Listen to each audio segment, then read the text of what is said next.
Assalamualaikum, anda sedang menonton Sekilas Fakta 21 April 2021 bersama dengan saya Nur Syah Muhammad Amin.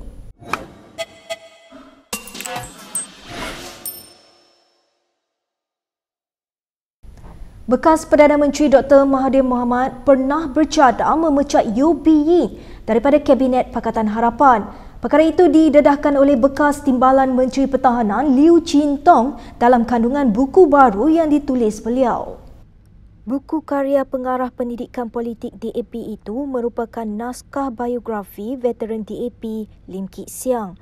Bagaimanapun ia turut menawarkan beberapa maklumat dalaman mengenai kerajaan PH yang bertahan selama 22 bulan. Menurutnya, keputusan itu ada kaitan dengan ketegasan Yeo berhubung isu Liners dan isu-isu lain berkaitan alam sekitar. Kata Liu, Mahathir bercadang membuat sedikit rombakan dengan menggantikan Yeo ketika mesyuarat kabinet berlangsung pada 21 Ogos 2019. Bagaimanapun katanya, pemimpin PH berjaya menghalang Mahathir daripada melaksanakan rombakan kabinet itu dan Yeo kekal menjadi menteri berkenaan. Cadangan menggantikan Yeo Bee Yin daripada Kabinet PH tidak pernah dibincangkan secara rasmi dalam mesyuarat Kabinet. Perkara itu dinyatakan oleh bekas Menteri Pertanian dan Industri Asas Tani Salahuddin Ayub. Menurut Timbalan Presiden Amanah itu, hal itu malah tidak timbul dalam mesyuarat Majlis Presiden PH ketika ia berkuasa dahulu. Salahuddin berkata demikian kepada pemberita selepas melakukan lawatan di Pasar Chowkit, Kuala Lumpur tadi. Beliau mengulas dakwaan dibuat oleh Liu Chin Tong dalam buku biografi veteran DAP Lim Kit Siang hasil tulisannya.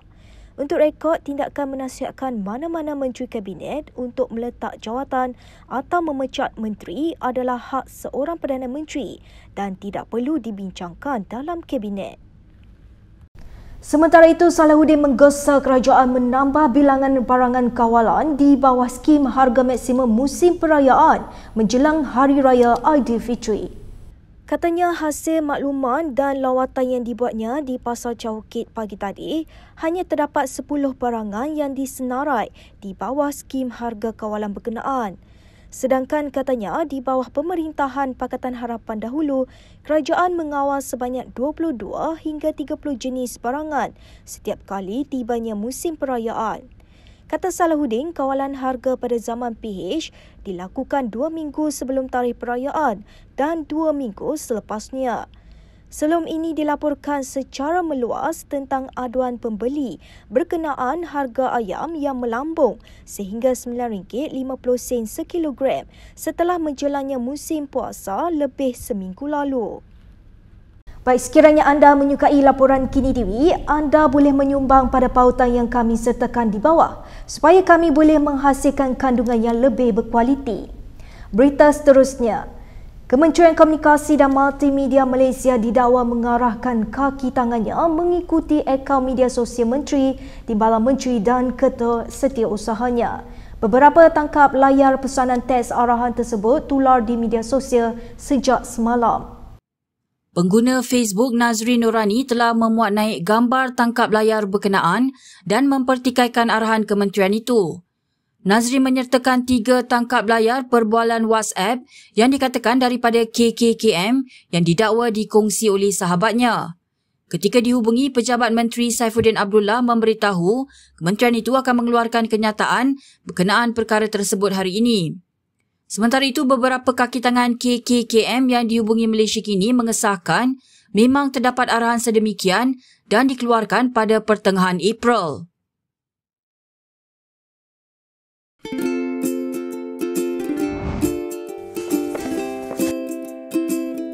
Shellfish, red meat, and beer. If you love indulging in these foods, you may end up with high uric acid level in your blood. These foods consist high level of purine, a substance that will eventually break down into uric acid and be excreted through our urine. It is recommended that the amount of dietary purines should be kept between 600 to 1,000 milligrams per day. Having too much uric acid in your blood can cause attacks of gout. It can also cause kidney stones and blockage in the kidney.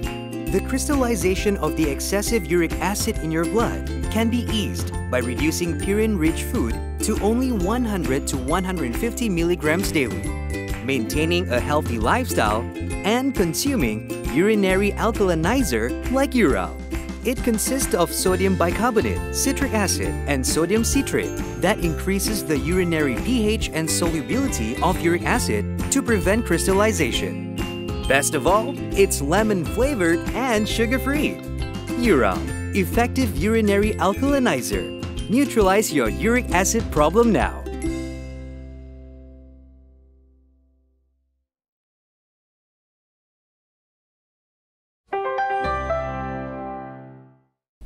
Dakwaan bekas Perdana Menteri Najib Razak menerima sumbangan daripada keluarga Diraja Arab Saudi adalah pembelaan terdesak. Itu hujah timbalan pendakwa raya V. Sitambaram dalam prosiding rayuan Najib terhadap hukuman kes SRC International. Sitambaran berkata terdapat percanggahan dalam keterangan 3 saksi pembelaan berhubung janji Raja Arab Saudi ketika itu Raja Abdullah. Bekas Duta Besar Malaysia ke Arab Saudi, Syed Omar Al-Sagaf, bekas Menteri di Jabatan Perdana Menteri Jamil Hir Baharom dan bekas Menteri Luar Anifah Aman telah memberi keterangan sebagai saksi pembelaan Najib sebelum ini. Hujah Sitambaran, Najib memberi keterangan bahawa ahli perniagaan Jolo memberitahunya pada pertengahan 2010 tentang persetujuan Raja Abdullah untuk memberi sokongan keuangan. Bagaimanapun saksi Jamil Hir Baharom pula memberi keterangan bahawa Raja Abdullah membuat janji itu pada pertemuan Januari tahun yang sama. Baik, berita seterusnya. Seorang ahli Parlimen Pembangkang hari ini mempersoalkan kos majlis berbuka puasa yang dianjurkan oleh Perbadanan Prima Malaysia baru-baru ini. Dalam satu kenyataan hari ini, ahli Parlimen Johor Bahru Akmal Nasrullah Muhammad Nasir berkata, walaupun ibadah berbuka puasa digalakkan, namun dana awam tidak boleh dilibatkan. Katanya lagi, Prima seharusnya mengutamakan pembeli rumah, memandangkan mereka mengikat perut, membuat bayaran bulanan kepada bank dalam keadaan rumah belum siap. Majlis berbuka puasa itu berlangsung pada 15 April di PWTC Kuala Lumpur dan dirasmikan oleh pengerusi Prima Syahidan Kasim. Untuk rekod, banyak projek Prima ketika ini dibelenggu oleh kelewatan dan pembatalan pembinaan. Baik, berikut beberapa lagi ringkasan berita untuk hari ini.